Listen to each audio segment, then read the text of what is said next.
Welcome to the Nomiki Show. I am Nomiki Konst on day 36 of self-quarantine.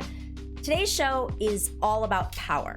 We discuss the Bernie campaign's power dynamics with former senior advisor and investigative reporter David Sirota. But before that, we chat with power guru, master organizer Jane McAlevey, who is the author of No Shortcuts, Organizing for Power in the New Gilded Age. And she helps us understand what we need to do as a movement after Bernie. If you're watching us on YouTube, make sure to hit that like and subscribe button and share with folks on social. And if you're interested in extra content, definitely join us on Patreon at patreon.com/thenomiki show. We were so damn close. Since Bernie suspended his campaign, you have heard hot takes and blame thrown around.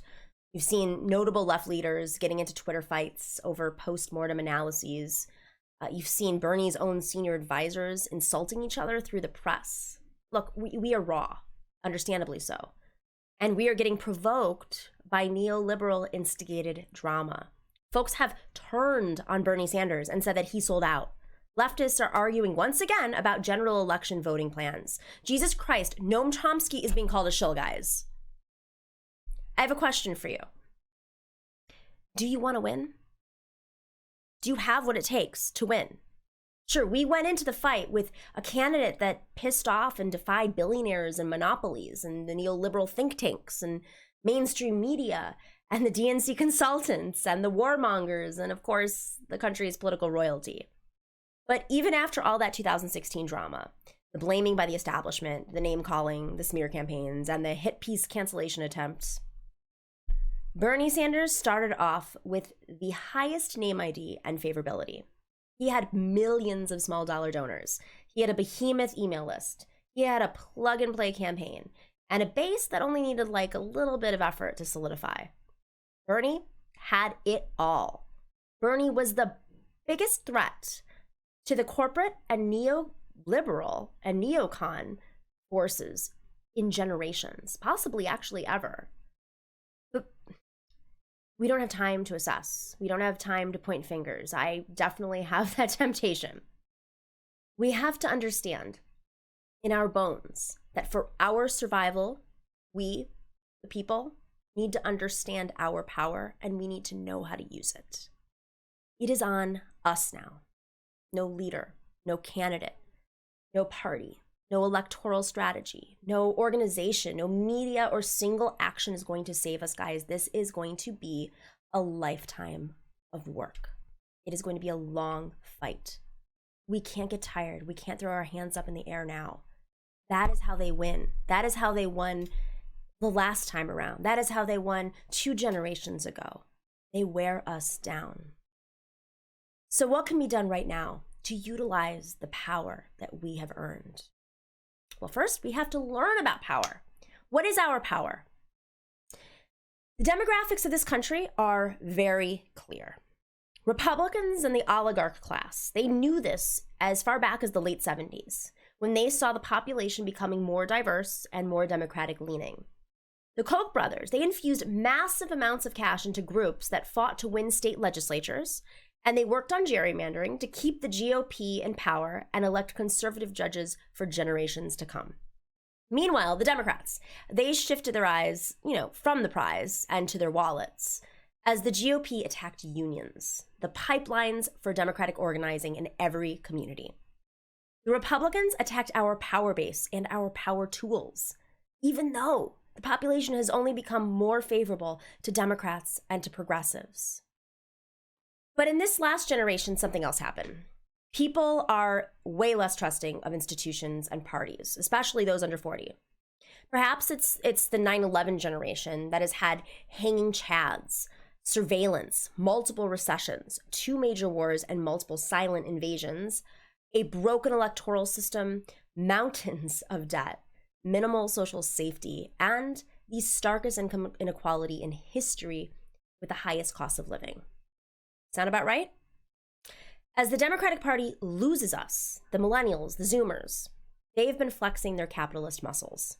They still write and interpret electoral rules, and they influence the mainstream media to make sure that they, the elites, Keep that control that's not reflective of demographics, not reflective of the majority of Democratic voters now or the future of America entirely.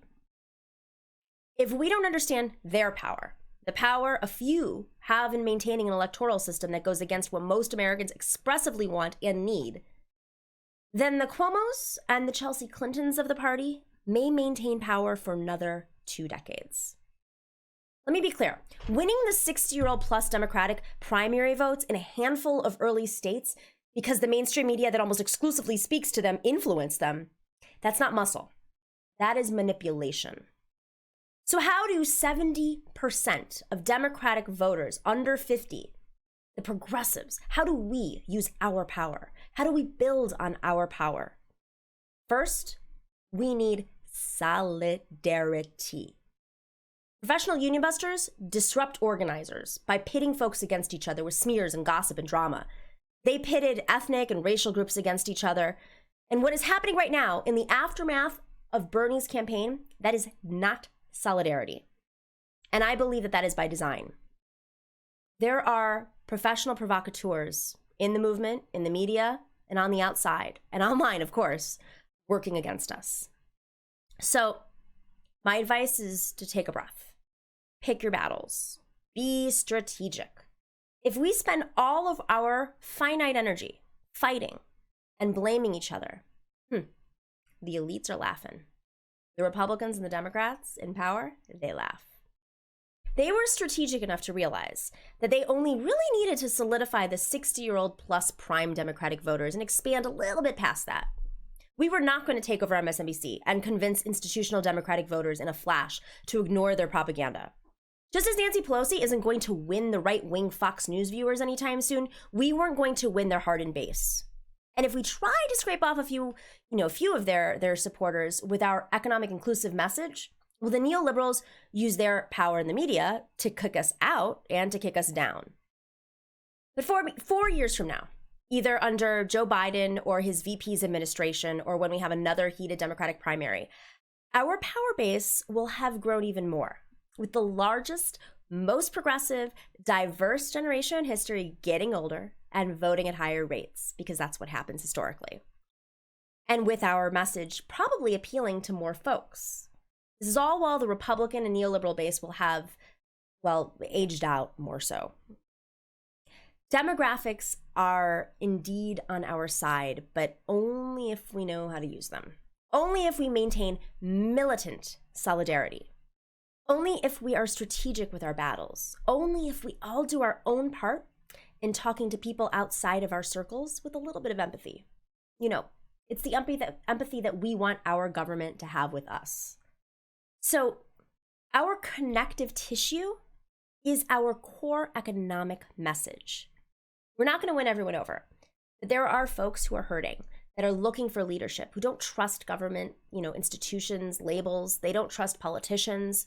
They don't trust Biden or Trump or even Bernie. Instead of calling out every Karen online for those retweets and those clicks, maybe identify a Karen who may be a former school teacher, a nurse, a grocery clerk. Maybe talk with them, listen to why they're hurting, try to peel away the emotional arguments and get to the root of their frustrations with society and politics and the communities they often unfairly blame. It's likely that their frustration is economic insecurity. If you can peel away your labels, and your anger against them, we may be able to peel away their labels and their anger and get to a common place. Our economic message, once we take out the socialist and progressive code language that sometimes triggers people who may not be open to our values, our economic ideas are the movement's olive branch that broadens our base and our support. But every time we label and we attack them, or worse, we attack each other, we lose our power. Our power only works when it's solid and expansive. Now, I'm not saying that we're going to convert the Tea Party or lifelong neoliberals, but the working class cannot afford to have leftists spending their energy arguing online over Jennifer Rubin's latest hit piece. You know who reads Jennifer Rubin? The Beltway, online socialists, and Jennifer Rubin's mom. We also make her more relevant by getting outraged by her and feeding her clicks. That's her moneymaker. So my advice is to talk to people who maybe aren't extremely online all the time. Talk with folks who aren't prime Democratic voters. Talk to your, apolitical cousins about student loan debt, your aunts and uncles about healthcare costs, your small business owner friend about the government's failure to support them during COVID. Next, look locally. Do you know who your legislators and council members are? Your county leaders, your DNC reps, your local party officials.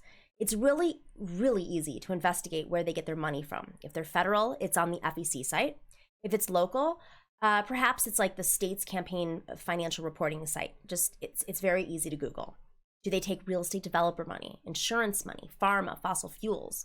How much? Who endorsed them? What's their voting record? Do they tweet? Do they appear in the community? Have they shown up? Or is it just about speeches? Is it just about photo ops and protests, press conferences, and the rallies? Have they taken on powerful interests and gotten results? If they don't have a great record, maybe it's time to start speaking out, organizing groups to apply pressure. But this is key. If you do not live in a blue state or a blue community, you may want to form an issue-based group of citizens. If you attach a socialist or progressive label, it actually may turn off these voters who we are trying to bring in with that expansive economic language. Make it about the message. Remember that the majority of Americans are for Medicare for all. So how do we bring those that are outside of DSA into the circle to apply pressure to the powerful? One thing about calling people out for their money is that they look corrupt. When you're taking pharmaceutical money, that's not a red or a blue issue. That is a politician who likes to take money issue. And most voters don't like that. We have to map out who represents us locally.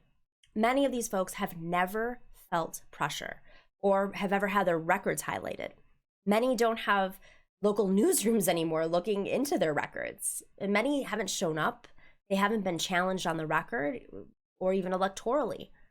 Many seem to rule in darkness, but are actually casting votes in open meetings. Some are supported by political machines, and some are just rich white dudes who want to feel special and have a title. We need to shine the light, organize new democratic and decentralized groups that aren't beholden to big money or electoral power. We need to grow the pipeline of local leadership so our progressives have partners in state government so they can push back against the neoliberals in the right wing. We need to recruit and train more staff and organizers and work with progressive unions to do so. But we have no choice but to do it in solidarity with a unified, expansive economic message. If you have time right now and you want to channel this frustrated energy, start researching your local government and local organizations and unions.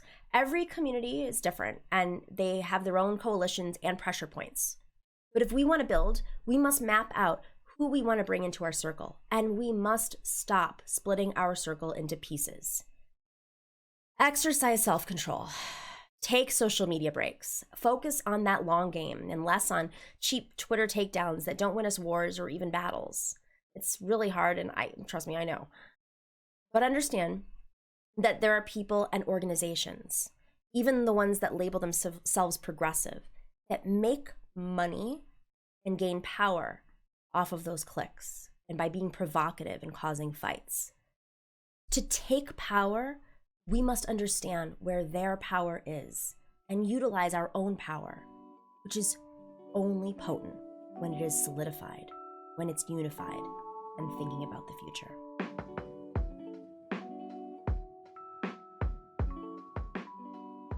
So many of you have written in about wanting to learn more about how power works, how to organize, and how to move forward really after Bernie Sanders has stepped out of the primary. Where do we go from here now that we don't have a movement leader to guide us? Well, it turns out it is on us, and many of us have to start learning very quickly, especially those who just joined the movement or are younger. You know, our futures depend on you.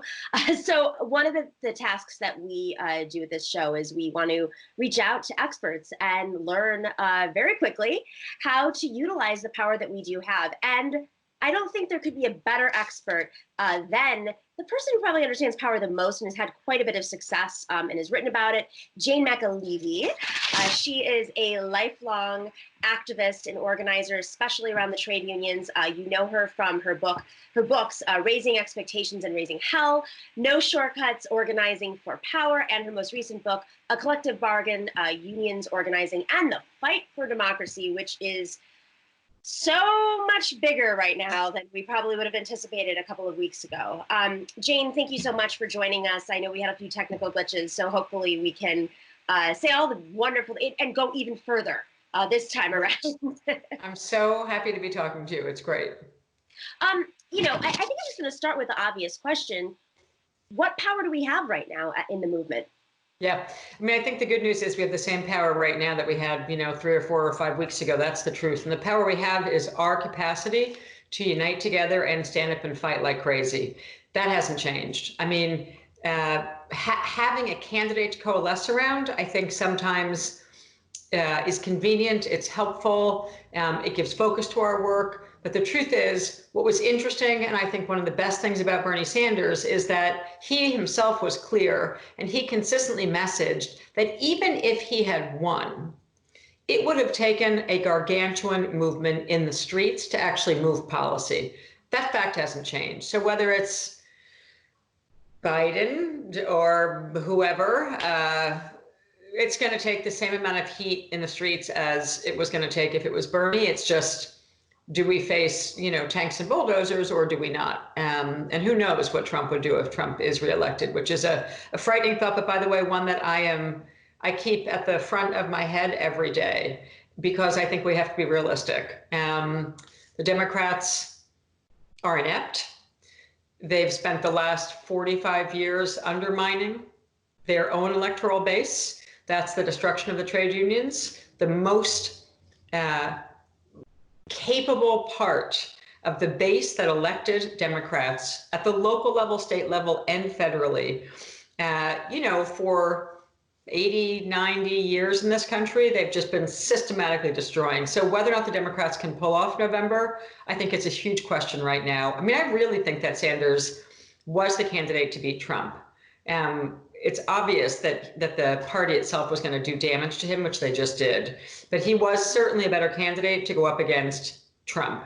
The COVID disaster, which is ongoing, may give us an opening to actually take down Trump with even a shitty candidate, which is what we're left with at the moment. So, because I think with 17 million people filing unemployment claims, that's 17 million people filing unemployment claims.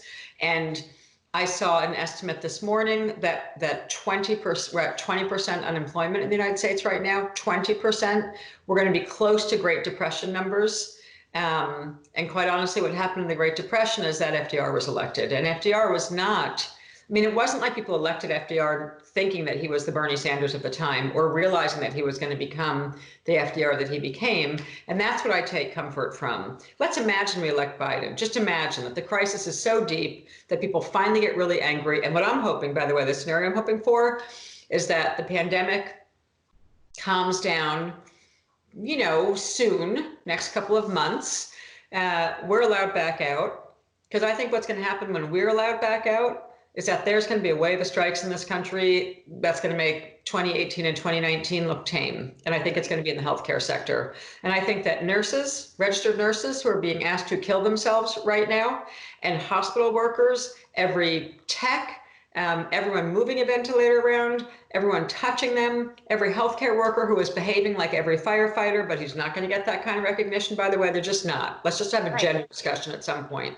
But every nurse and hospital worker running into work right now with no protective equipment on because they believe in saving people, which is the same exact dynamic of a firefighter running into a burning house. Like, that's what every nurse and hospital worker has been asked to do for the last month in this country with no protective equipment. And what I'm hearing from the thousands of people that I've spent my life helping organize in the healthcare sector is we should prepare for like tires burning in the street. And it'd be nice, by the way, if we could get a more ecologically perfect thing to burn.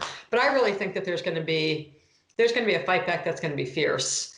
And I think that the 2 years of strikes that we saw in 2018 and 2019, like, set the stage, reminded a whole new generation of workers who haven't seen strikes, that when this is over and we can all come out again and they start moving the austerity, cutback, rollback, Right. we're going to make all you people pay again. We're going to make the working class pay for the failures of the 1% again. I think it's going to be a kind of a hell no. I think if we do our work right, and this is where the energy of a lot of the Sanders campaigners, I hope, go, and the supporters go, is into unleashing a flurry of strikes in this country.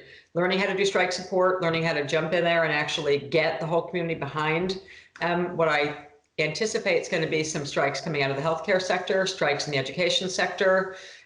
We know we're seeing strikes in sort of the just-in-time logistics sector. Those three sectors are like the most important sectors there are right now in this country. And 2 out of 3 of them, which is healthcare and education, I think 2 out of 3 of them have the capacity and are primed to go. I think in the logistics sector, there's an amazing potential for power, coming back to the power discussion, and we're in the power discussion, but really being clear about power. The logistics sector, the Amazon, all the just-in-time stuff, the delivery people, that's got great potential for power, but we haven't seen it realized yet because the infrastructure has not been there yet for people. Right, you have the national nurses, you have the teachers unions, which especially the membership base is very educated in how to organize, and they're more radical than, say, like SEIU, which the members are, but the leadership is not quite there. Yeah, leadership of most of the national unions, by the way. As evidenced by, did you see, I'm sorry, it's the first time I'm talking about it in public. We should talk about it for a minute. Did you read that opinion piece that 4 labor leaders published in USA Today several years ago? Yes, you're rolling your eyes. So is everyone I know. I mean, if that's an indication of what the national leadership's position is right now, to like celebrate a handful of capitalists for, throwing out candy. Sitting down and talking about following safety protocols, it was an outrageous opinion piece. And so I think honestly from the bottom up, which is where the strike activity has been coming for the last couple of years, if we see an increase in that, if we see local players and local and regional and state level workers taking action in the education and healthcare sectors, where I think it's really possible, I think it's going to get really interesting. And I think that actually has the potential to shift the balance of power heading into the election, but more important, coming out of the election. Like, part of what I think needs to happen in terms of the power structure analysis, in fact, I think, honestly, the thing that has to happen, given the current power analysis and the austerity that's coming, is way more strikes as fast as possible. In 1932, so when FDR wins in 1932, and I outline this in a collective bargain in a really succinct chapter, the election happens in 32. Progressives weren't rallying around FDR. Like, he could have been Biden, I guess, on a bad day. He was an oligarch. I mean, it's not like, we have to remember, he turned on the people who basically got him elected. Exactly. And then what happened was the smart leftists in the trade union movement, who were mostly not in unions, who mostly didn't have the right to unionize, it's pre the 1935 National Labor Relations Act, and it's what leads to it, is they decide in key geographic areas of the United States and in key sectors. So those are 2 words, key geographies, key sectors. This is power structure analysis. They made the decision to start holding massive strikes. They essentially brought I saw a series of mini general strikes happened in 1932, 1933, and 1934, which most people don't know a thing about, because most people think National Labor Relations Act passes, and if they think at all about this, right? They think 1935, National Labor Relations Act passes under Franklin Delano Roosevelt, key part of the New Deal, leaves out a bunch of people, Black people, okay, some gender issues there, but a lot of people get the right to strike for the first time, a lot more than didn't have it, get the right to strike. In theory, it's a theoretical right to strike under the National Relations Act. And so 36 happens, and you see 36 and 37 in Detroit, Flint, the streets, the auto sector, the sit-down strikes. Most people think that's how it began, but actually began in 32, 33, and 34 with the illegal strikes that happened in the cities where leftists in the labor movement calculated, 1, workers were ready to go across sectors, like in Minneapolis, like in Seattle, like in Oakland, right, in key geographic areas. And that 2, that the sort of troops, the dogs, the hoses, and the guns would not be called out on them in certain key areas. That's the same power analysis we need to do right now. Where are the places in this country this time next year, let alone this summer and this fall, right, challenging the election itself, but like even after the election, because we know this crisis is not ending tomorrow, where are the places where we think at the base level, There's enough workers ready to go in enough sectors to start causing what union organizers like to call a serious crisis. Like, how do we create a crisis for capital? Well, it is. I mean, in a state like New York, just to, we've seen a lot of this happen in red states, which is powerful. But some of them are right to work states, and you have Wisconsin, which of course has a long history of this power struggle. Even though there's such Republican rule there, and it's like the test case. They test everything out there. But in a state like New York, which is a union state, it's democratically run, Democratic governors, legislature and Senate and city, that seems like a prime place, especially with COVID, especially because the communities that are affected are frontline. I mean, part of the reason why you've got that belt from Queens to Brooklyn is because so many of the people who are out there delivering are being, put in contact with it, or they don't have access to the right medical care, or there's underlying health issues. So, I mean, these are the workers. These are literally the workers. So in a state like New York, wouldn't you think that kind of power would push up against people like Cuomo, where they would have to respond because that is their base? It's not like the Republicans that don't have strong labor rules.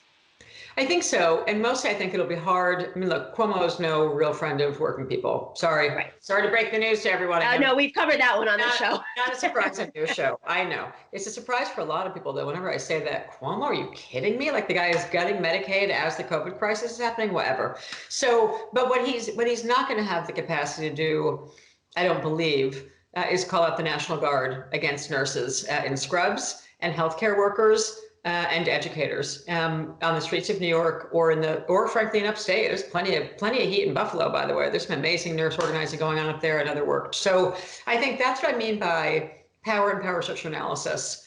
If we start, and if the generation coming out of the Bernie campaign starts to really analyze where are the places that workers can be ready to go, how can people who are not yet in the union start building alliances right now, start building operations to bring the broader community into the fight, right? Because that's key. Every big strike, if we don't have the entire public with us, we're not going to win, right? Like, we actually need the public on the streets with us. Really strong unions like the Los Angeles teachers were able to bring the community with them because they had strategically been working with the community for several years leading up to that strike. And they still are. And there's a lot of unions who are smart at the local level and really realizing, including even SIU locals. I mean, this is the dynamic about the American labor movement that's really important for people to understand. There's the national position holders. They hold positions. Then there's the leadership and the rank and file out in the field. And in a lot of places, the rank and file leadership has kind of had it. You know what I mean? And they're looking around the country and going, Marriott, the United Here workers won the Marriott strike. The educators are winning the educator strikes, red state and blue states. Even the AT&T workers pulled off a victory in 9 southern states. There's a lot of the United Food and Commercial Workers and the Stop and Shop strike in New England. I have to say that's an example where a union was not really ready. That union was not really ready for the Stop and Shop strike in any way compared to like the LA teachers were ready for their strike, or the Oakland teachers, or the fall Chicago teachers in their magnificent rerun of the strike again this past fall. There's some unions that are really ready for it. They're building for it. They're getting ready. There are some unions, and I think in some ways analyzing power and the fights to come, where it's just, if we're honest, which I think everyone can be and must be in these moments, they weren't. The United Food and Commercial Workers were not ready for the Stop and Shop strike. And here's what happened, which was magnificent, and it's a sign of things to come, I hope, as someone who has lived through 2.5 decades of internecine warfare among unions. What happened in the New England Stop and Shop strike was that a lot of unions around New England who are well organized saw that strike coming and literally threw down and said, we're going to put all the internecine warfare aside. And there's a really strong state federation of labor in Massachusetts. Again, kind of rare. There's actually a strong one in Maine. There's a handful of places where the state federations of labor function like they're supposed to. And it started in Massachusetts, and the Massachusetts Federation of Labor, which is actually a pretty decent statewide federation, said, everyone cut the bullshit. Everyone stop fighting. Everyone in the unions in this state that knows how to actually strike is going to go help those workers win. And there was a huge act of solidarity that broke out where the organizers from the nurses unions, the organizers from the building trades are progressive and good up in Boston, like a whole bunch of highly skilled organizers kind of quietly just like threw down and went to help the workers in the Stop and Shop struggle, which is part of why people pulled it off. That's one. So solidarity, you know, as we know, hello, solidarity works. Two, it was people trading skill sets. Two, the public completely rose up around those workers in the Stop and Shop struggle, which should be an indicator to the food supply chain of what's coming for them too. The public, before COVID, before we were asking grocery store workers to give up their life to collect cash to feed people, right? Like, people were already siding with the Stop and Shop workers. People have been siding in red states and blue states with workers on strike.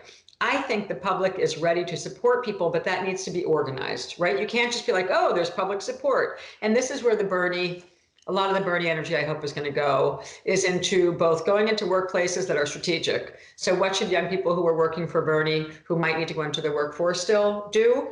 Go into the logistics sector, go into the healthcare sector, go into the education sector. They will continue to be strategic sectors moving forward, where people can come in, get good training, and figure out how to lead a new wave of massive strikes in this country, because we're going to need it. That's the power analysis.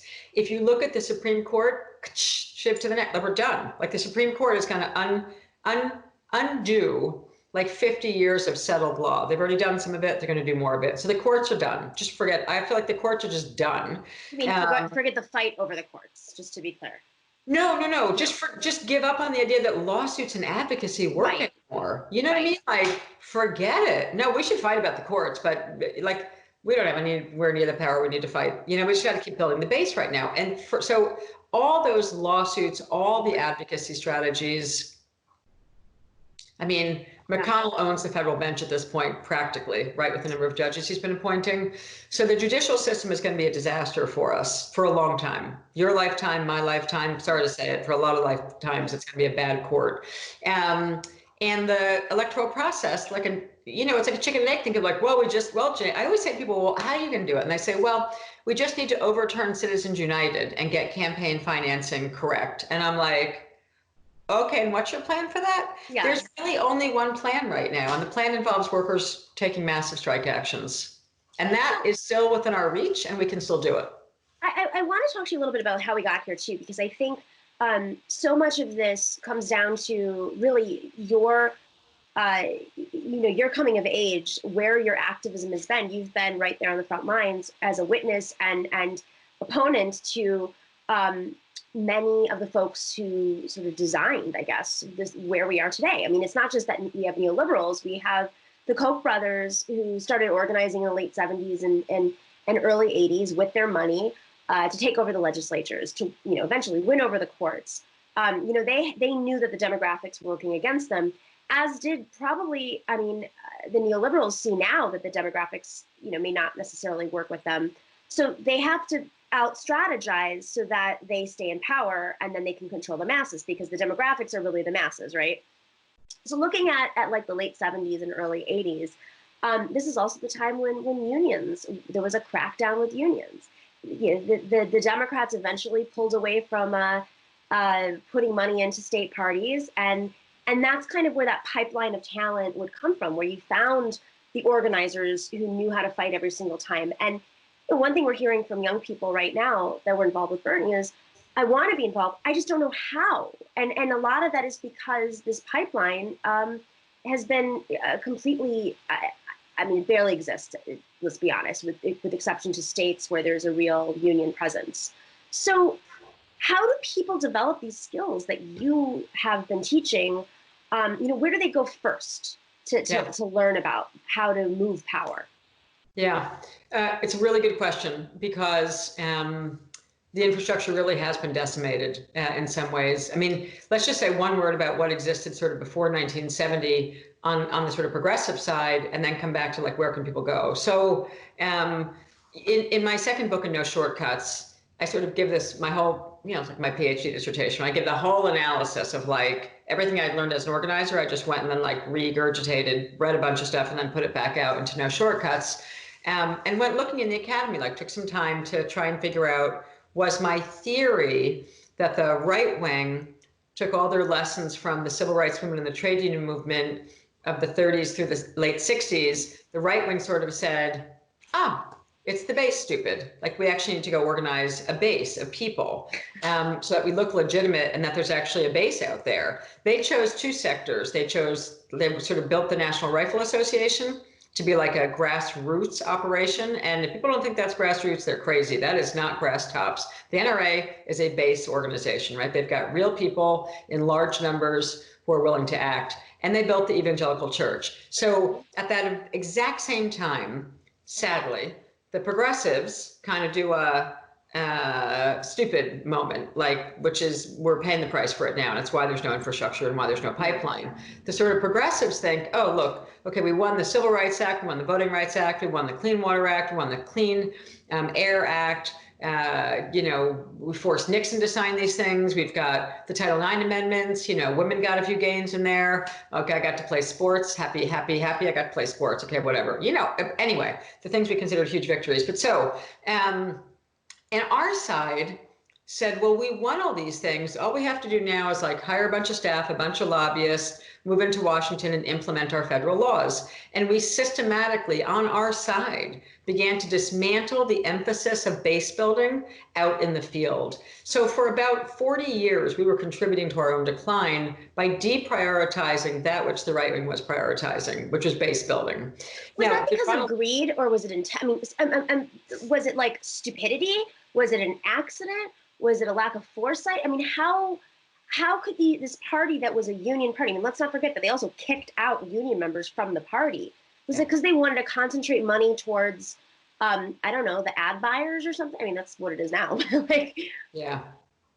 I mean, I think it's multiple fold. I think the first big blow was McCarthyism. And I feel like we don't pay enough attention to how much damage that did. So every smart leftist, and certainly I always think to myself, if I was doing the same work then that I've been doing for the last 20 years now, I would have been thrown out of the union and or put in jail and all the things that happened during that period. So I think we start by understanding that the primary intent of McCarthyism was partly about keeping the Jim Crow South, right? And the weapon for them was to destroy the trade unions, because the trade unions were forcibly helping to integrate the South. This is like part of the story I tell in A Collective Bargain. I go back to the origins of why they were doing what they were doing when McCarthyism begins, 46, 47, 48, 49, and then 50s hit. And they decide, the Jim Crow folks team up again with the corporate right in the North and say, we got to stop these unions because they're taking away your profits and they're integrating the South. And that's a big problem. So they set out to destroy the unions. They create McCarthyism. They make up whether or not you were in the party. It doesn't really matter, right? We know what they did. What most people don't realize is that they gutted 10,000 of the smartest leftists from the trade union movement. So that sets up this period of dull, boring business unionism, where the unions, in the 60s start to play nice, and they think it's like a social compact they have with corporations, and they're just going to keep getting these nice contracts.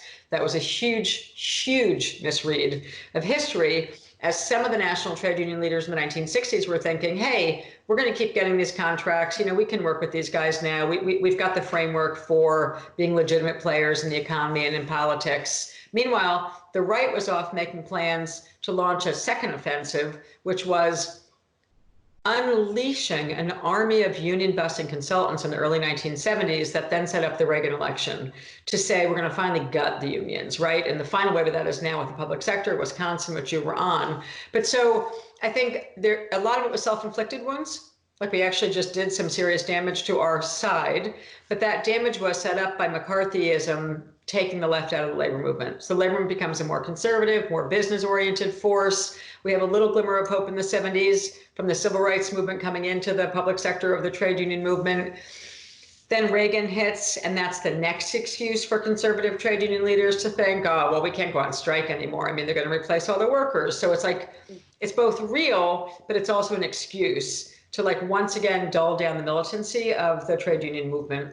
And it's not until 2012 in Chicago, really we have to give them the credit, Chicago teachers 2012, light the fire that takes off in 2018, and I think is lit and running. So now the question is, where do young people, or where do people, but particularly a new generation of young folks, 35 and under were my favorite numbers, really like age 35 and under across every racial demographic in the polling. Where do like the 35 and under folks go to get training? It's a super important question. They have to look for the unions where strikes have happened. They have to look for the unions where there's serious organization being built, where there's a small d democratic structure inside the union, and it's generally not going to the national unions. And in fact, the national unions aren't even running organizer training programs the way they were even 20 years ago, Wow. or 25, yeah, seriously, at all. Like in the early 1990s, you could apply for a series of different weekend-long like apprenticeship testing programs, a 3-day program to get training where unions would see, okay, this person's kind of good, let's bring him in.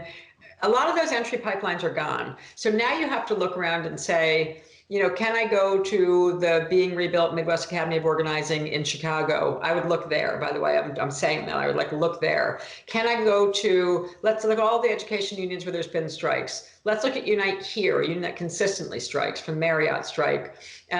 Parts of the Communication Workers of America within it, right? It's a complicated union like SEIU is. Some of it totally dynamic. Some of it, you know, needs some work. So I think that people trying to get in need to look at the unions where there's a small d democratic structure.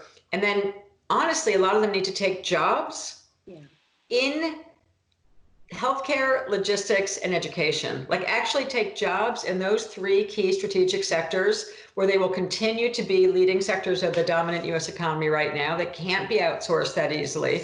So really where those young folks need to go is in jobs in strategic sectors. And then I would argue, get the training internally, whether it's go to a DSA training, lining them up, going to Midwest Academy, looking at labor notes. Like there's a bunch of places where you can look, get real training. You know, I mean, I'm not a shill for I don't care if they photocopy my books. I always say that. Go to the damn library and take it out. It's not about selling them, but you'll get the basic idea of what you're looking for.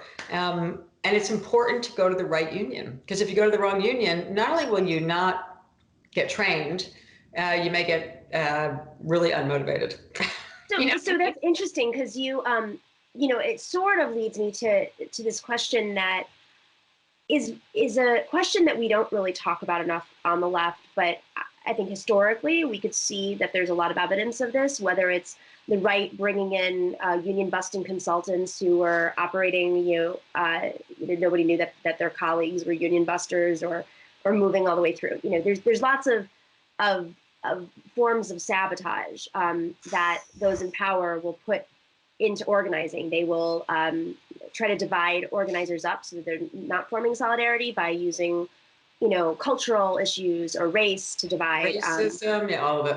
And we see that on the left right now. I mean, I think a lot of young people, we talked about this before, that I don't want to say they're falling for it, but there's a lot of provoked language out there, and sometimes even our younger leaders are falling for tactics that, they might excite a base, they might raise money, to be fair, but it's ultimately not very helpful for the end goal, and it pits us against each other. So I want to ask you, since you are this expert on politics, a little bit about controlled opposition. I know that's a weird term that people throw out there, and it's a little conspiratorial sometimes, but there are organizations. I mean, neoliberalism is essentially controlled opposition, right?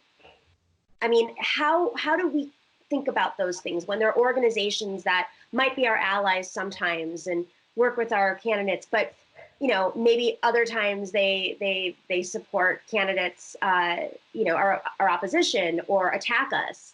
There's a lot of that. I mean, we have to be real. There's a lot of that. And how do we maneuver when we're trying to build solidarity? And sometimes they're our friends and sometimes they're not. Yeah, I'm just not, to me, the most important thing that we can do, the most important thing that people who are new to the work can do, is take a job in a strategic sector in an area where there's a good union, or really intent on going in with a bunch of their friends, like pulling a bunch of people and applying for jobs, going in someplace, doing some study groups, getting in touch with those of us who know how to teach them, right, and train them, and either forming new unions or helping be part of reform slates of existing unions at the local level. Right. And here's why I say this, to get to your point. For all the frustrations that we all may have, and certainly me, I mean, all of my books, you know, labor leadership considers them to be very critical of them. I consider them to be tough, friendly criticism, right? I mean, this is like the movement I'm in, and I'm deeply committed to it. But what I think about learning controlled opposition, all this stuff, what I think is learn how to do it. So what's beautiful about union campaigns, what's different about trade union campaigns than any other sector of the progressive movement or the left, is that when you try to form a union, you have to get past the bullshit of the divide and conquer people, because they're in there every day. So one of the stories I tell in the new book about helping to organize thousands of hospital workers in 2016 in Philadelphia, in greater Philadelphia, as part of a large campaign that a whole bunch of us were involved in, that, you know, where workers won. Actually, the biggest organizing campaign in the United States in 2016 was in Philadelphia, and it was a hell of a campaign. And what people learn in these kind of campaigns is that we had professional union busters, we had IRI Inc. This is not just neoliberalism. This is like, well, although it's part of it, right? But IRI Inc. is now becoming more of a well-known name because it's who Google has hired. So Google hired IRI Inc. That was a New York Times story, and the story was in early December, and IRI Inc., as soon as I saw the New York Times story, it was like all sorts of people were sending it to me, because IRI Inc. is who we were going up against in Philadelphia in the hospital campaign in 2016. Mm-hmm. So obviously we know how to overcome these guys, and I have to say my two favorite words, which is method and discipline. Like, we were going up against IRI Inc. in 2016 in a brutal series of rounds of just warfare in the hospitals, where they had, in one hospital in Einstein, they had 18 full-time union busters who came in to do the massive divide and conquer. Yeah. And this is why when people, like when uber super lefty people say, like, we don't need organizers, you know, the rank and file is just going to rise up. I'm like, yeah, to a firing squad. Give me a break. When you have 18 professional union busters hiding behind management, going in and driving wedges, like looking for every wedge they can drive, race, gender, class, immigration, race, gender, class, immigration, and driving those wedges to be successful, which we were, to be successful, you have to learn the methods and the strategies that when you wake up every morning, you have the capacity to actually build solidarity. Like, you have to actively construct solidarity, because there's people actively working to deconstruct solidarity. So our side has to get really good at actively constructing little action by little action that unifies people, even up against really stiff divide and conquer opposition. And the best of union organizers know how to do this. Like, we actually know how to do this. And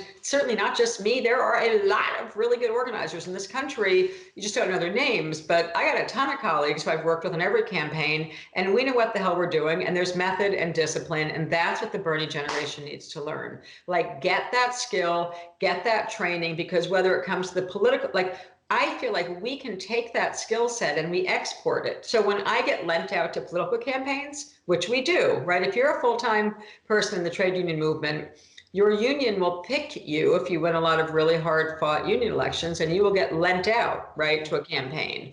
And we often get lent out to the hardest campaigns because we actually understand how to overcome divide and conquer tactics. And that's the kind of tactics that people need to learn for us to defeat massive austerity that's coming down the pike. I know you have to go soon, but I want to ask you a little bit about the difference between solidarity and, I believe you used a term, is it mass organizing? Was that the right term? Mass organizing, yeah. Well, I mean, for me, I'll tell you what, I like to talk about, how do you build unbreakable solidarity? Like, those words to me really matter. So how do you build solidarity, and how do you build unbreakable solidarity, which is what you need for a strike? Because the union busters are coming, right? So when we have an approach of doing large-scale organizing, there's an entire theory we have. One part of it's called going to the biggest worst, which is the opposite of what the feminist movement did in the 1970s, trying to pass the ERA. And let me explain what that is. What a lot of activists do, and this is a mistake, please don't do this, activists, left, young people. What a lot of activists do is get comfortable mostly talking to people who agree with them. Right. That's what the feminist movement did. I mean, there were a lot of things wrong. Racism inside the white women-dominated movement, tone deaf on race, tone deaf on class. But like what activists did was went to like the easy states to try and pass the Equal Rights Amendment, got really encouraged, like, oh, look, we got 1 state, 2, 3, 5, 10, 15, 20, not realizing that those were the easy states. And if you're a union organizer, you start with the hardest states. Because what you know in a union campaign is if we can win the hardest departments to win, we're going to win this campaign, because we're going to save the easier to do work for later in the campaign. Because if you can win the hard part of the campaign, the hard part of the turf, you can actually pull off the whole election, because the easier part of the turf is going to come along with you in the end. So there's so much that people trying to figure out electoral work can learn from trade union organizers. That's part of why I keep writing the books. But method and matters. Having a theory of power matters. Having a disciplined method by which you do strategy, and that you don't do the strategy until you've done power structure analysis in every campaign and every fight. Like, these are all learnable skills, and people are desperate for them on the progressive side of the aisle, or we're just going to keep like engaging in wishful thinking and thinking we're going to have some magic solution, and there ain't no magic solution. There's like a bunch of really hard work that we have to do. We can do it. I actually really think we can win. And if the energy that was going into Bernie's campaign goes into people going into strategic workplaces, in strategic sectors, in strategic geographies, in very short time, like I'm thinking 2022, we can cause holy hell, if not 2021, but definitely 2022. And we need it. And that's not far off. I couldn't agree more. I mean, people feel defeated this time around that may have joined the election this time, or feel defeated after 2 elections. But I mean, my one point of wisdom that I can personally say is the neoliberal establishment has never been challenged this way. I mean, they flexed whatever muscles they had, and like Joe Biden was it to defeat Bernie Sanders. But you know, when you really break it down step by step, have a strategy, understand who you're up against, which is what I really appreciate about your work, whether it's electorally or otherwise, you know, and you start kind of like picking those battles, strategic battles, it's much more doable. And if you win the hard ones, like you said, it'll have a domino effect, and I believe a domino effect. So I appreciate your work. Thank you very much for joining us. I hope you can come back on, because I have so many more questions for you, and I'm sure when we all come out again, you know, let's have a long discussion. It'll be really great. Yeah, definitely. Absolutely. Appreciate you. Glad you're doing what you're doing now. It's so nice to have a woman doing an interview. And a smart one. Of course you're smart, you know what I mean? But it's nice to have like a really smart woman. So keep up the good work, and I'm happy to come back sometime.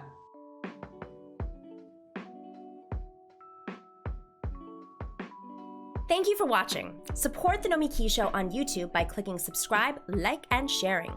Because now more than ever, we need independent media.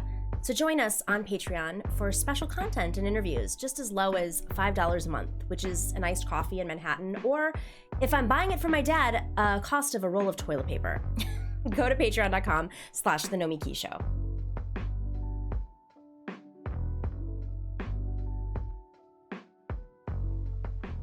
Our next guest probably doesn't need an introduction, especially if you're on Twitter.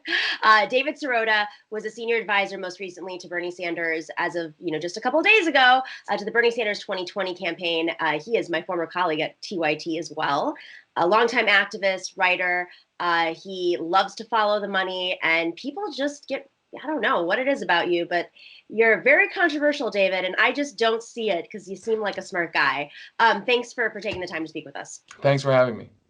So I'm going to start off with a tweet that Sam Stein, the reporter from the Daily Beast now, he tweeted out a couple days ago that had to do with an article that was written in which you just started this newsletter, and you wrote a piece in your newsletter, a very, I thought, agnostic overview of mistakes made in the campaign, nothing controversial. A lot of people have already reported this extensively.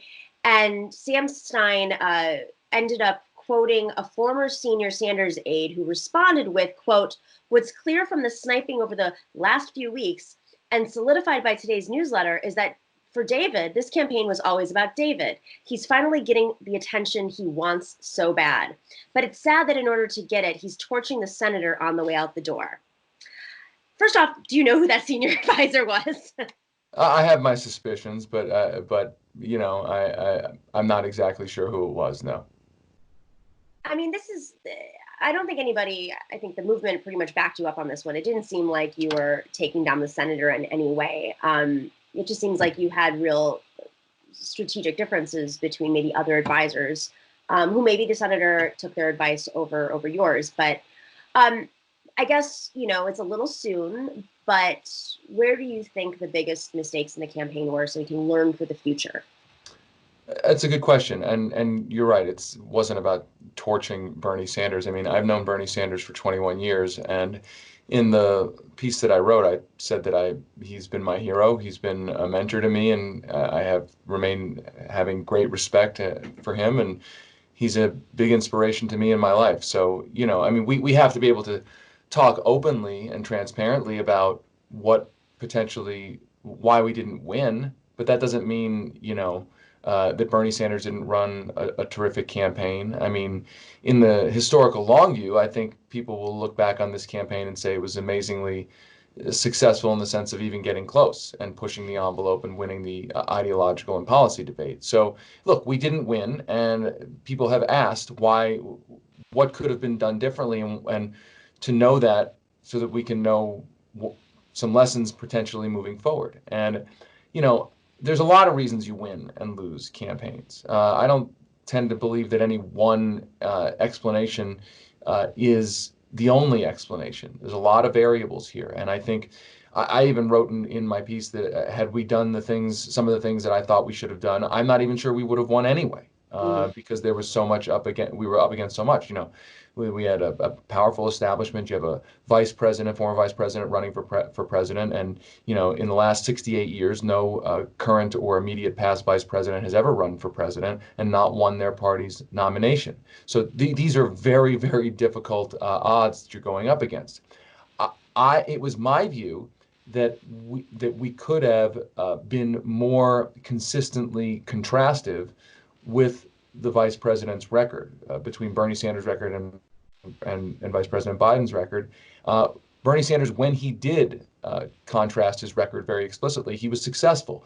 There was a pretty serious contrast between Bernie Sanders and Joe Biden on Social Security in the lead up to the Iowa election, and Bernie Sanders won.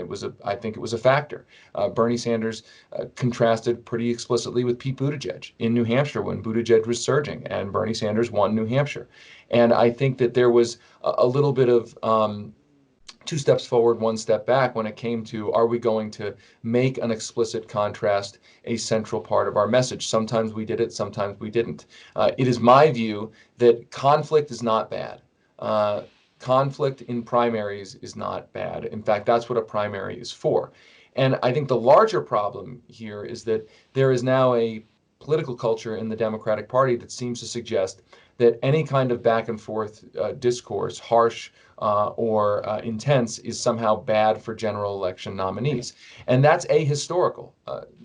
This is the first Democratic primary we've gotten through in which there was really, really, compared to other primaries, really, really very little consistent back and forth. I mean, some people say, oh my God, this primary was so negative. It's like, have you been asleep for the last 50 years? Yeah. Did you not remember like the ads that Barack Obama and Hillary Clinton were airing against each other, essentially depicting each other as completely corrupt and owned by big money, right? And my view is that whether you agreed with any of those specific attacks back then or not, that the process of that happening is a good thing.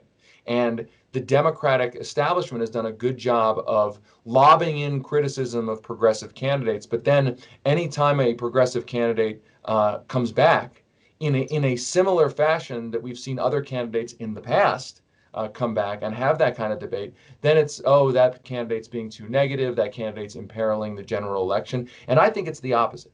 A coronation in which the candidates are not having a back and forth in a potentially harsh way, in a very intense way. When that's not happening, then you're imperiling electability in a general election because your eventual nominee potentially ends up being unvetted, unchallenged, and not ready to deal with the onslaught. Because let's be clear, the criticism of Joe Biden on the Iraq War or the bankruptcy bill or Social Security or any of these things that are in the public record, it's not like if you don't hash that out in the primary, Donald Trump won't know about those things.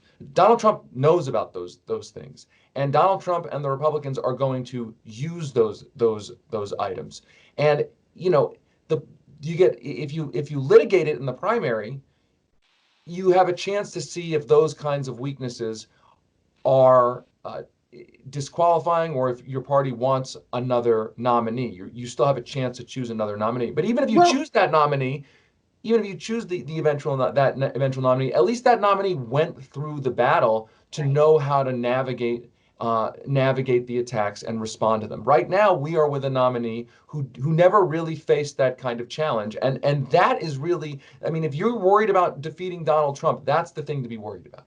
Well, especially with Donald Trump. I mean, he's not your traditional Republican. Maybe there was an excuse in the past, although, we didn't follow these rules in the past, that, well, they're just as pro-war as our candidate is, so why should we bring it up now? They're not going to hit us with the conservative, they're not going to run to the left of us, essentially. But Donald Trump is trying to continue his populist, anti-globalization rhetoric, whether it's true or not, and he will use that against Vice President Biden. But even a few years ago, I think a lot of folks are like, well, this isn't in Bernie's character. He's not going to attack his friends. I'm sorry, I was there in 2016, a year or two. He went after Hillary. I mean, part of the reason why the Clinton establishment despises so many people in the Bernie movement is because of that primary and exposing the hypocrisy of the Clinton land, I'll say, friends and family of the Clinton who just paraded around and grifted and started organizations and moved money in all different places. That had never really had a light shined on it at such a large level, other than maybe, investigative reporters here and there, and sometimes the right wing. So, it's interesting because I think about what is different why is Joe Biden different than Hillary Clinton? Why was Bernie able to challenge Hillary Clinton and not Joe Biden? And I wonder how much of this really just has to do with the Senate. Like, he is a senator and he has to operate under the Senate rules. He has to work with Schumer. If you want him to be a senator, has any power, especially during COVID, and I think the same goes for Elizabeth Warren too, he needs to operate in that world. And maybe he comes from a Senate first place rather than a movement first place. But then at the end of the day, I think, did he really want to win it? Well, I would put it this way. Bernie has, since being in public office back when he was a mayor in the House, now in the Senate, his theory of change seems to be that he is one of the rare politicians who actively engages, works with the outside groups, the grassroots activists. And that's what makes him, frankly, one of the things that makes him unique. But he's also had a theory of change that as an elected official, he has to keep one foot inside of, if not the establishment, then the system. Let's call it the system.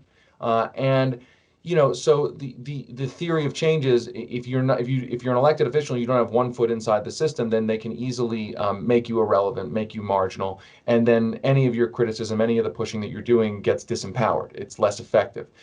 That was the theory going into this race, which is basically, I can activate the grassroots on the outside for essentially a takeover of the Democratic Party, a grassroots takeover of the Democratic Party, and the best way to do that is to try to find a middle ground, if you will, that engages that grassroots but doesn't fully alienate the entire system, doesn't fully alienate the entire establishment. And I want to be clear, I don't think that calculation is a sellout on values and principles. I don't think it's like Bernie sold out. I think it was a strategic and tactical viewpoint. This is the way to do it. This is the way to best live out our values. But I think, all of that said, I think that the election results underscore the flaw in that theory. That theory may not be right. That formula, frankly, may not be the way it can be done. That there is no middle ground.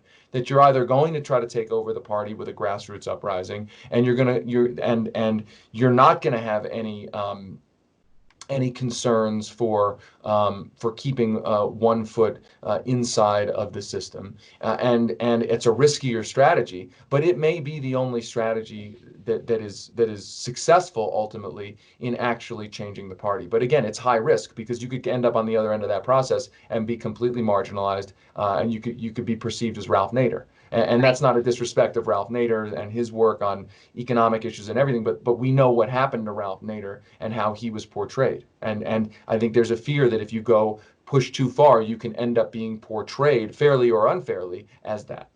Because at the end of the day, the leverage that they have is that they steer the ship, and you have to figure out what's going to take the power back the most.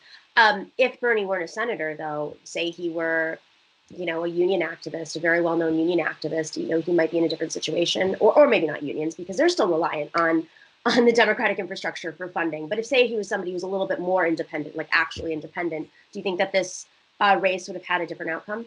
Yeah, I don't know if it's specifically being in the Senate. I mean, I certainly think that's he has to operate as a U.S. senator. I just think it's a theory of change issue. It's a theory of how you actually get things, and by things I don't just mean bills. I mean, like, how do you actually complete a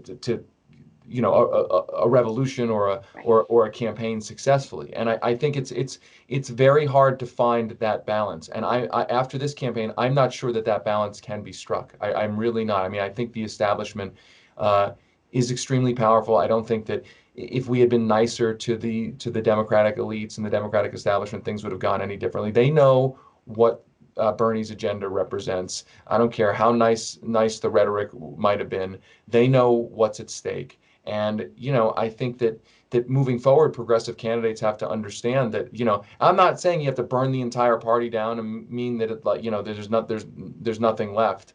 But what I'm saying is that if you think that the establishment and the machine is going to give you power, that's false. Power will have to be taken, and there has to be essentially no retreat. When you're in an electoral setting to that goal. You should never delude yourself into thinking until you've actually won the election that being nice or trying to appease those opponents is going to get you anything but a loss. These people are not your friends. That's something Exactly. that you said over and over on the Unity Reform Commission. They smile, but they're not your friends.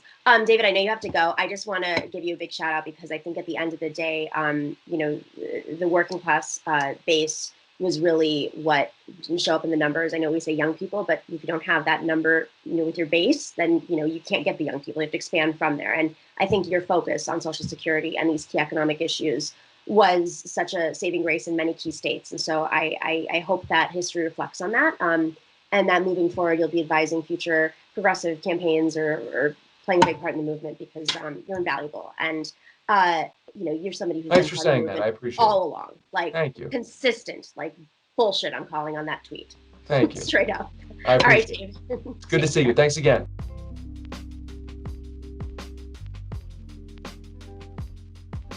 Thank you to Jane McAlevey and David Sirota, as well as Dorsey back in New York. And don't forget to tune into our live streams on Tuesdays and Thursdays, starting at 4 p.m. Pacific, 7 p.m. Eastern on YouTube. I'll be taking your questions. Have a great week.